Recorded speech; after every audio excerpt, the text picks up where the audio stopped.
Bam Margera has been exposing Lima as of recent on his IG. Let's look into that right now. He recently posted for anyone who has been in or is going through the Florida shuffle right now, start typing to me and let's expose the son of a bitches to expose this horrific cycle. We all know Steve T is a liar and a POS from St. Petersburg, Florida, and needs to be exposed along with the rest of the rehab facilities that are body snatching, sex trafficking, and abusing and stealing money.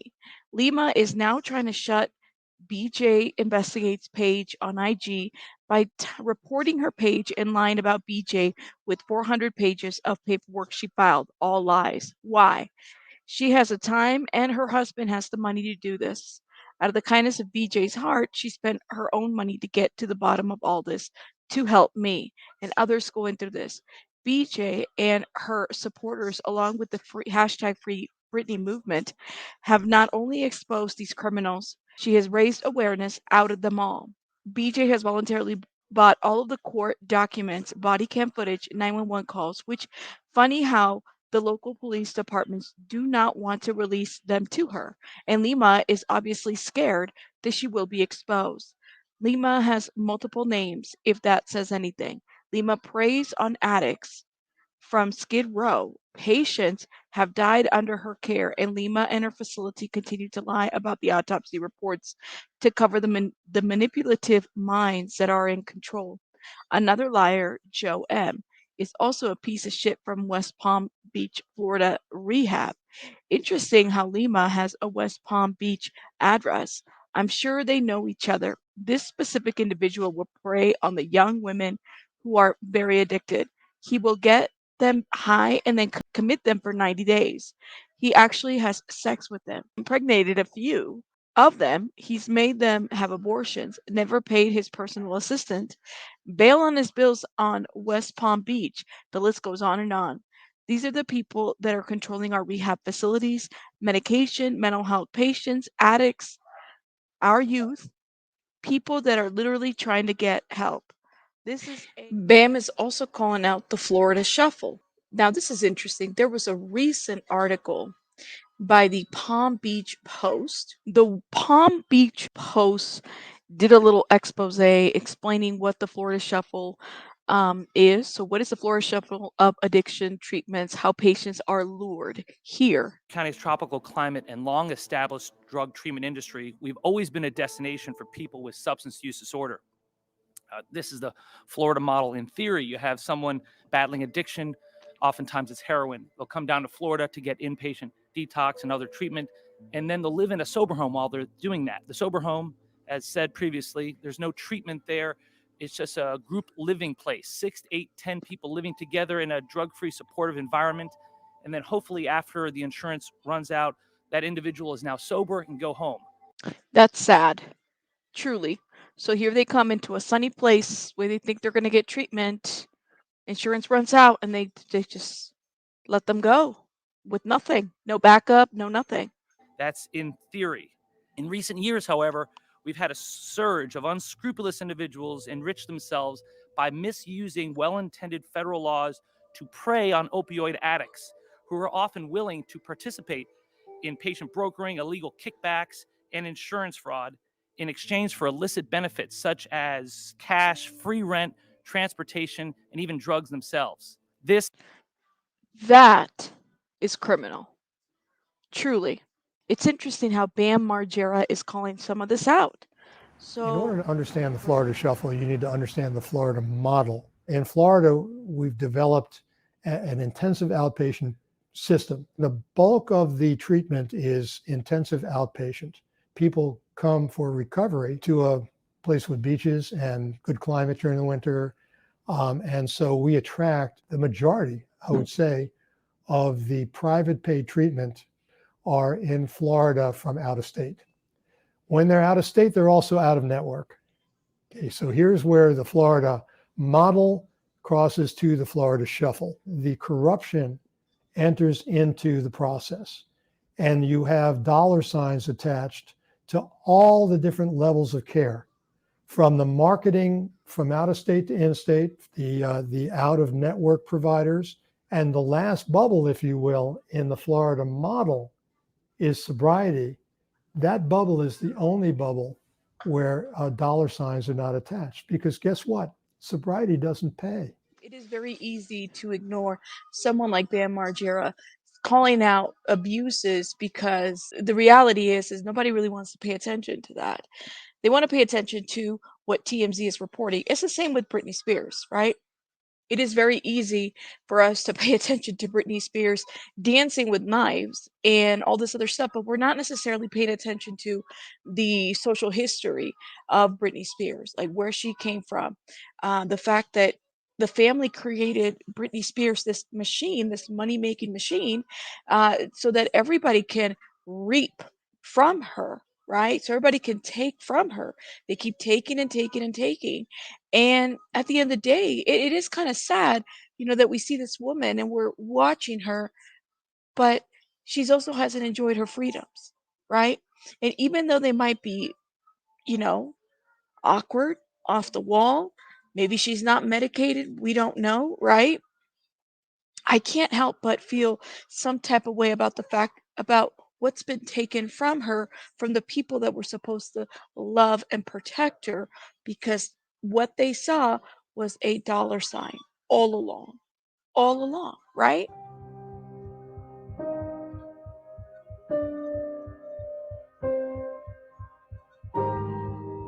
There was, of course, like a darkness in both of us. Addiction does make you do things that are against your values or your normal character. But he was so able to bounce back from that. Not to ignore it, but to live with it. And that was honestly inspiring to be around. Basically says that on January 2022, Jay arrived in Palm Beach County seeking treatment for substance abuse disorder.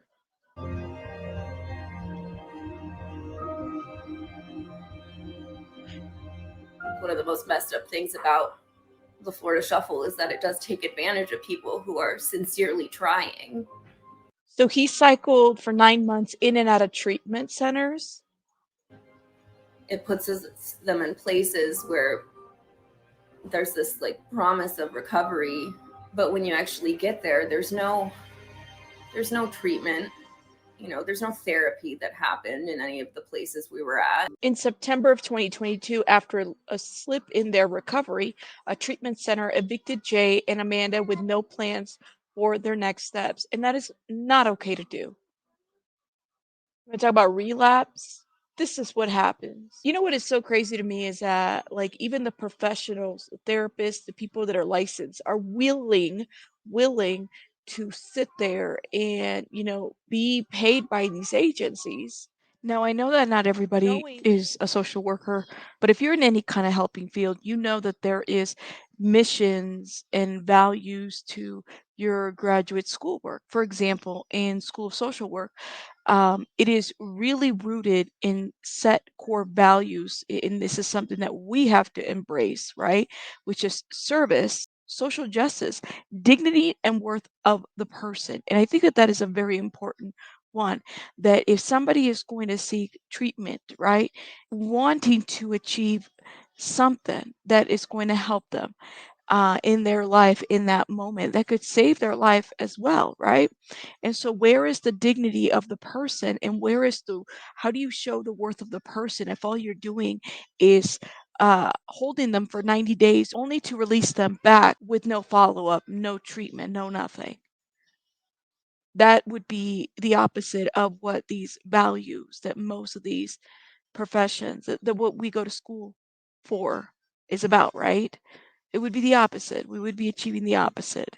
Faced with another cycle through the Florida Shuffle, the couple ended up on the streets of Riviera Beach. In the treatment centers we were at, just like how severely lacking they were at any kind of like therapeutic approach. You need therapy, trauma-informed care, an aftercare plan.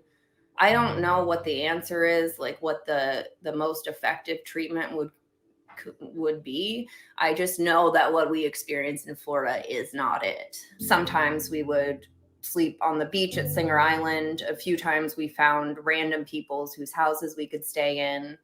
And then sometimes on the other side of the bridge in Riviera. And I just remember waking up on the morning of the 29th, and I was in the car, and Jay came, asked if I had any money. I said no, and then he walked across the bridge. And I tell you, I can still see him walking over the bridge into Riviera from Singer Island and just watching him disappear over it. And that was the last time that I saw him in person. Almost 4 months later, Jay's body was found outside of a Publix on Blue Huron Boulevard.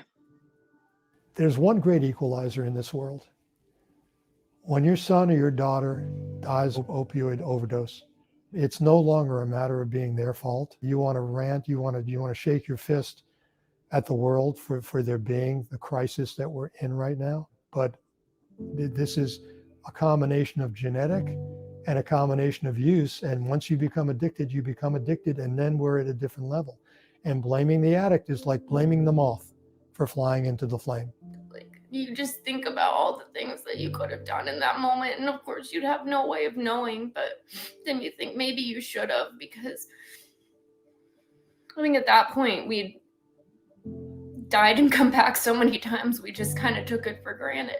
Oh, We man. blame the dealers, we blame the homeless population, we blame everyone but the people who are probably mostly responsible, which is the treatment centers for luring people down to Florida in the first place. These people are at their most vulnerable when they're seeking help and support, right? And they're dealing with these drug issues or unaddressed mental health issues or whatever, right? So you're thinking you're going to Florida to get some kind of support and help, and you're met with this kind of model. You're met with people that are willing to prey on you, use you as a guinea pig, uh, in this idea that it's going to help somehow, right? And although I agree that you can't force people, you can't lock people up, you can't force them to get sober. That is a decision that they have to make, truly. So this is a great article by the Palm Beach Post, basically giving us an idea of like the setting of Florida, right? The setting is set to provide a good environment for addiction treatment in a series of steps known as a Florida model, in which patients progress from detoxification and inpatient care to months of outpatient treatment. The Florida model allows those who have been marginalized by their addictions to work, socialize, and reclaim their lives while recovering from substance use disorders. When provided by unqualified operators motivated by the profits they can reap from patients' health insurance, however, the Florida model can become the Florida Shuffle. It is a phase coined in the past decade as a growing toll of overdose deaths highlighted state failures to regulate the addiction treatment industry. So in the Florida Shuffle, you have patients and their insurance policies that cover hours of supposed therapy and repeated laboratory drug tests become commodities. Patients lose their value when they recover. So then you have this situation where marketers lure patients to facilities boasting spa-like amenities, but those facilities have no medical value treatment for their addiction. After a week or so, the patients are discharged to a sober home and continue to profit from daily urine testing and the urine going to the lab that is the highest bidder. For treatment, the patients watch movies and play games instead of going to therapy and receiving health care. Young people covered by family insurance to the age of 26 and far from home are easy targets. So one thing that this article really covers, and I think it sets it very well, is that there's slips and relapses into chaotic substance use. This is part of that process, right, of recovery. There's going to be slips and relapses. But without evidence-based treatment and medical supervision, those relapses are all the more likely. And it's easy for people to be exploited by corrupt operators who recycle patients back to detox centers, followed by an inpatient stay and another series of outpatient treatment sessions, all accompanied by more laboratory drug testing. One patient describes the Florida Shuffle as the endless addiction feedback loop. So, the biggest things to remember about the Florida Shuffle is that it's real. It's money motivated. It's not evidence based because, in order for it to be evidence based, someone would need to be licensed. And in order for somebody to be licensed, there would need to be some level of education in their background. And truly, it exposes the vulnerable because addiction and untreated mental health illnesses make people vulnerable.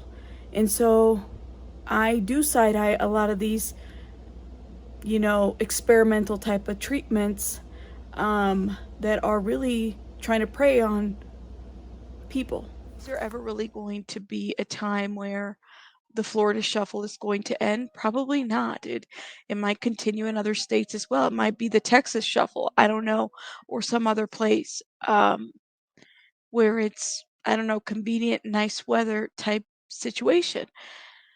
But I wanted to point this out because I had seen Bam Margera kind of exposing some of the Florida Shuffle stuff, and I wanted to further kind of add more to that, given that people tend to ignore what he says because of whatever issues of the issues that he's dealing with. But we really can't ignore not only what he's dealing with, but also the statements that he's making because there's current research that supports a lot of what he's saying. But let me know your thoughts in the comments. I'll see you guys on the next one. Rabbits out.